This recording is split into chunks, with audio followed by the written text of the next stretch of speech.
市面上絕大多數的休旅車廣告永遠都在討好那些35歲滿腦子熱血的少年仔。但這支影片是專門拍給其他人的，到了我們這個人生階段，挑一台對的車，早就不是在跟人家比幾匹馬力或是0-100加速幾秒了。我們在乎的是上下車的時候腰和膝蓋不會痛，是晚上開車出門視線能把周遭看得清清楚楚，是車上的主動安全科技要在背後默默守護你，而不是整天在那邊嗶嗶叫，塞車時吵到讓人抓狂。還有最重要的一點，這台車絕对不能是買得起養不起的維修地獄。不要每次进厂保養都像在割肉傷荷包。买对休旅車，生活是種享受，買錯了天天都在受罪。2026年這4台休旅車真的懂我們要的是什麼？接下來我們就從第4名倒數到第1名，看完之後你心裡絕對會有答案，知道哪一台才真正值得你去看車。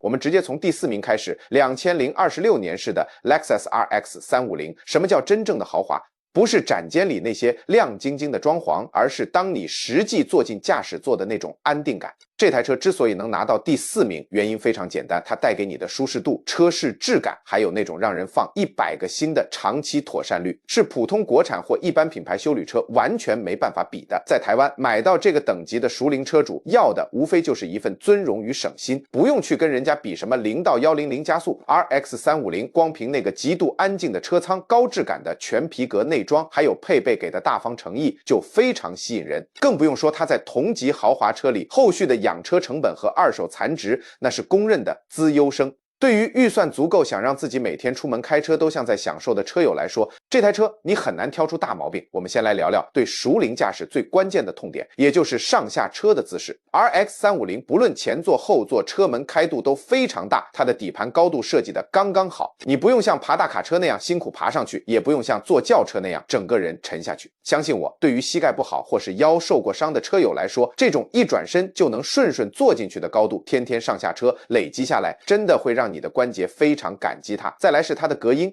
關上車門，市區那些吵死人的機車發動聲、公車的排氣聲，還有高速公路上的風切聲，直接被隔絕掉大半。年紀大了，在台灣這種高壓的路況開車，疲勞感累積得特別快。這種車艙的安靜度早就不是什麼奢侈的虛榮心，它是一種保障健康的剛性需求，讓你開到目的地時整個人是放鬆的，而不是開到精疲力竭。主動安全部分，它標配了 Lexus 最新的 LSS 加 3.0。這套系統在高速公路上的跟車和車道維持非常細緻，默默在後面當你的防護網，不會像某些歐洲車遇到突發狀況就嚇得亂嗶嗶叫，大幅減輕開車的壓力。但是既然是真實評測，我們就要講大實話。聊聊台灣車友在 Mobile 01上最常吐槽的幾個缺點。第一，有些開過前幾代 RX 的老車主都說，這代換成4缸渦輪引擎後，大腳踩油門加速時，那個4缸引擎的運轉聲稍微有點明顯，沒有以前 V6 引擎那麼絲滑安靜。第二，那個電子排檔桿的檔位設計有點反直覺 ，R 檔倒車跟 D 檔前進之間的切換軌跡，剛交車時真的要適應一陣子。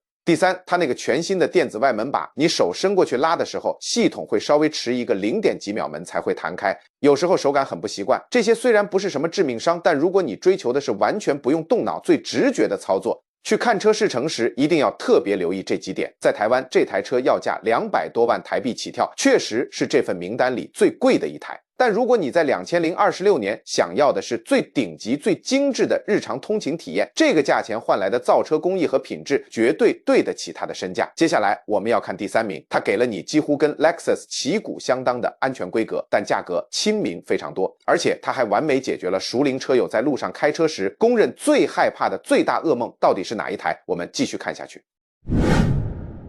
接下來我們要看第3名，2026年式的 Subaru Forester。如果說在2026年的台灣市場上，有哪一台休旅車能讓你一坐進駕駛座就覺得周遭視線完全沒有死角，那絕對就是俗稱森林人的 Forester。光是這一個優勢就足以改變你的開車體驗。這台車之所以能拿到第3名，原因早就超過了規格表上的那些數據。速霸陸幾十年來的造車哲學，其實一直默默在照顧那些開車比較小心、注重防禦駕駛的熟齡車友。他們不是靠打廣告包裝，而是堅持把視野和安全做到極致。對於不追求花俏外形、討厭高科技複雜操作，只想要開起來踏實、看得很清楚的車主來說，它就是不二之選。森林人最標誌性的外形就是那個方方正正、像個玻璃溫室一樣的車艙。這在台灣這種到處都是死角，機車突然鑽出來的市区路況，簡直是救星。坐上駕駛座，高挺的坐姿非常自然，四周的車窗玻璃大到不行。更厲害的是，速霸陸故意把 A 柱和車頂支柱做得特別細，把視覺死角縮到最小。很多車廠為了外形好看，看起來有運動感，把車窗愈做愈小，結果犧牲掉視線。但森林人選擇站在駕駛的角度，這對很多轉頭脖子會僵硬，或是擔心有視覺盲點的年長車友來說，一上車那種把周遭看得清清楚楚的安心感，真的是用錢買不到的。上下車同樣非常轻鬆。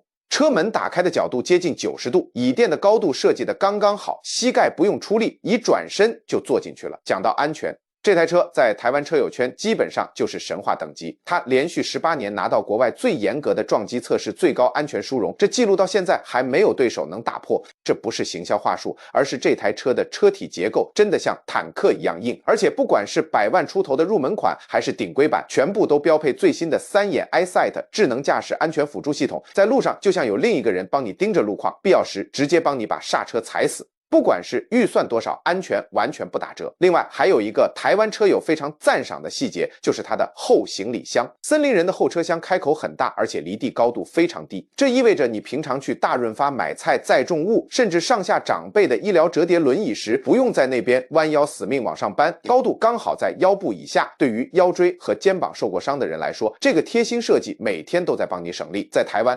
，2026年式的森林人換上了動力更飽滿的 2.5 升自然進氣引擎，另外還首度導入了 CEV 油電混合版本，油耗表現比以前进步了快40%。如果你買到高階版，該有的 11.6 寸大螢幕、無線 Apple CarPlay、通風加熱座椅，還有實用的360度環景，通通都有，配備一次給足。但是我們還是要講大實話，聊聊台灣網友在 Mobile01和 PTT 上对森林人最真實的靈魂吐槽，車友評測一致，公認這台車開起來底盤確實很穩，水平對臥引擎重心很低，可是它的避震設定稍微偏硬。如果跟前面第4名的豪華 Lexus 相比，它開起來少了那種絲滑像坐沙發一樣的滤震高級感。再來就是那個稍微有點務實過頭的內裝設計，跟現在流行的科技感相比，看起來確實有點像上個世代的產物。最後就是台灣總代理的後勤保養零件等待時間有時候比較長，這也是買車前必須心裡有數的。總結來說，如果你把視野、全時4輪驅動的抓地力、頂級安全還有高 CP 值擺在第一位，那麼森林人絕對是極度理性的選擇。接下來呢，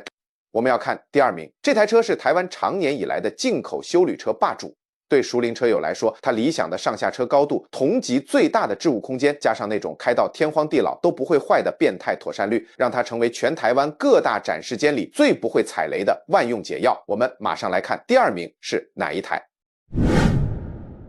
接着來到第2名，2026年式的 Honda CR-V， 這台車在台灣常年被封為國產休旅神車，之所以能坐穩這個位子，正是因為它把熟齡車友最在乎的核心基本功做到了極致。對年長駕駛來說，這些看得見摸得着的基本功，比什麼花俏的科技或熱血的性能數據都還要重要。CR-V 是一台在設計初期就把駕駛跟車子之間的實用互動想得非常透徹的休旅車，這讓它的日常開車體驗變得非常輕鬆。不管你是交車第1周還是開到20-30萬公里，那種順手感完全一樣。我們先看椅墊高度，很多汽車專家一致認為 CR-V 的坐姿高度是最好上下車的黄金比例。它不像美式大皮卡那樣需要你費力抬腿跨上去，也不像一般轎車那麼低，站起來時會讓你的膝蓋或腰椎吃力。它的車門開度很大，而且 A 柱的角度設計得非常好，不會像現代很多休旅車為了流線外形把 A 柱做得很粗很斜，擋住左右轉的視線。坐進去之後視野開闊，完全不用刻意伸長脖子或調角度，四周路況就能一目了然。後行李箱的空間更是本田的拿手好戏，在同级車裡基本上是魔王等級。後尾門一打開，整個載物地板非常平整，而且離地高度很低。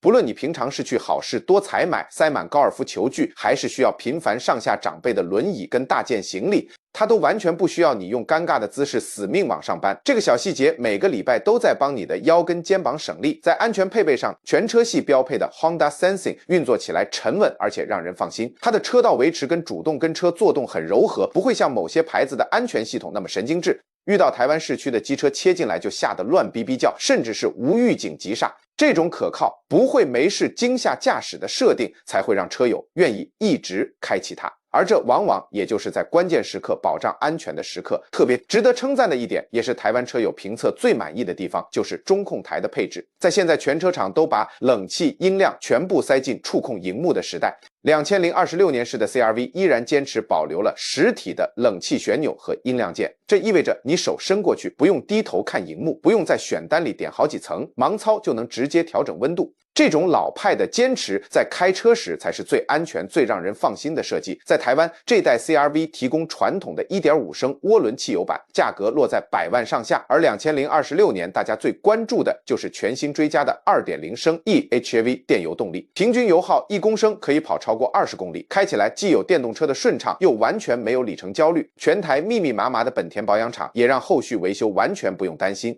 但是既然要貼合台灣市場的真實認知，我們一樣要老實聊聊車友在網絡上最常吐槽的痛點。第一，因為台灣法規的關係，這台車出廠是登記客貨兩用車，後行李箱那幾根為了驗車裝的鐵桿，雖然交車後大家都會拆掉，但視覺上跟後座後倒的平整度確實受了點影響。第二，就是網絡上被戰翻的鋼板厚度與撞擊測試話題，這讓注重車體結構的車友心裡總有個疙瘩。第三，就是本田常年以來被網友笑稱的祖傳缺點，也就是高速公路上的隔音、防火牆跟輪拱傳進來的噪音稍微明顯了一點。很多車友交車第一件事就是開去外面自己做全車隔音加強。儘管有這些國產車的妥善小包袱，如果你想要的是一台空間最大、視野最好、按鍵最直覺，而且完全不考驗你用車智商的萬用休旅 ER-V 依舊是標杆。接下來終於要揭曉第一名了。第一名，這台休旅車不僅把 CR-V 所有的空間與實用優勢發揮到淋漓盡致，更換上了全台灣公認最無懈可擊、開到天荒地老都不會壞的油電系統。它的妥善率和保值神話在台灣車界基本上是另一個次元的存在。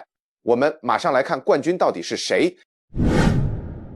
最後終於來到我們的第一名，2026年式大改款的 Toyota RAV4 Hybrid。這台車呢，是全台灣修車廠黑手師傅一致數起大拇指推薦，各種車輛妥善率數據公開認證，而且熟齡車主買了之後換車還會再買回來的終極神車。在2026年迎來全新第6代大改款之後，它變得比以前還要更厲害。RAV4 Hybrid 能坐在冠軍寶座，而且跟對手拉開明顯的差距，靠的完全是硬實力，而不是靠情懷。在目前的台灣市场上，没有任何一台同级休旅車能在這個價位帶裡同時把無敵的妥善率、頂級的主動安全、變態的省油表現，還有超低的養車成本完美結合在一起。對熟齡車友來說，這些優點直接翻譯成大白話，就是讓你開車出門更安全、更省心，完全沒有一絲一毫的壓力。這次大改款速霸陸跟本田可能要緊張了，因為2026年式的 RAV4 在台灣直接開啟了全油電策略，徹底淘汰了過去傳統的純汽油引擎。這不只是為了環保，更是為了大幅提升開車的質感。為什麼這套全新的第5代油電系統對熟齡駕駛這麼重要？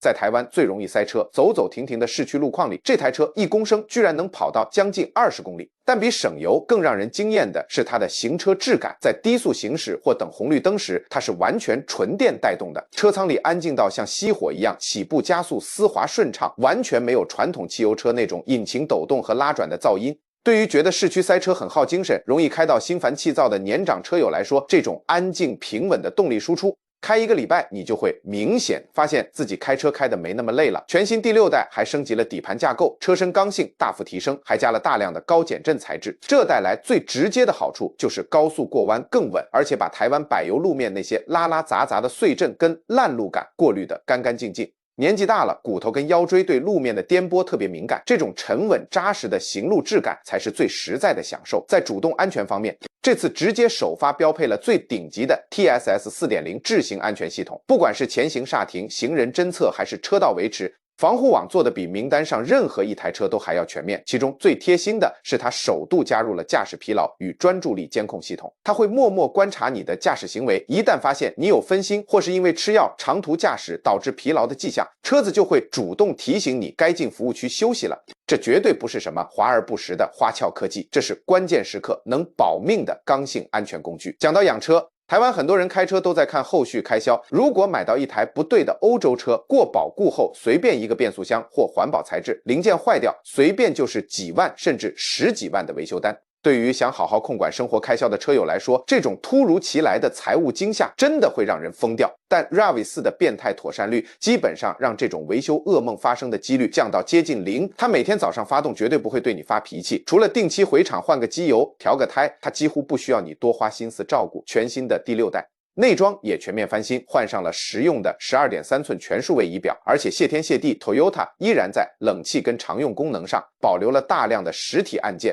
你手伸過去，不用一邊開車一邊盯着熒幕點選單盲操，就能直接搞定，這才是最符合人體工學跟安全的設計。如果選擇 E4 4輪驅動版本，後軸是由獨立的馬達控制，遇到台灣梅雨季的高速公路積水或是山路濕滑的圓環，系統0。點幾秒內就會自動抓緊地面，你根本不用切換任何模式，它就是安安穩穩的帶你回家。以目前台灣進口的身價來看，大改款的售價確實比舊款稍微調漲了一些，來到100萬出頭到100多萬的區間。如果你預算高一點，直上頂規的 Limited 版本，還能享有通風座椅、全景天窗跟更大的中控熒幕，直接擁有媲美 Lexus 的高級享受。更不用說 RAV4 在台灣的二手殘值是出了名的硬，你現在投資下去的錢，過個5到7年。依然能幫你守住大半的價值。2026年式的 RAV4 Hybrid 絕對不是這份名單裡最花俏、最能吸引年輕人目光的車。它不像 Lexus RX 那麼高調尊榮，也沒有速霸陸森林人那種像大溫室一樣的誇張視野。但它能做到的是每天早上雷打不動的順利發動，在每一次旅程中幫你省下大把油錢。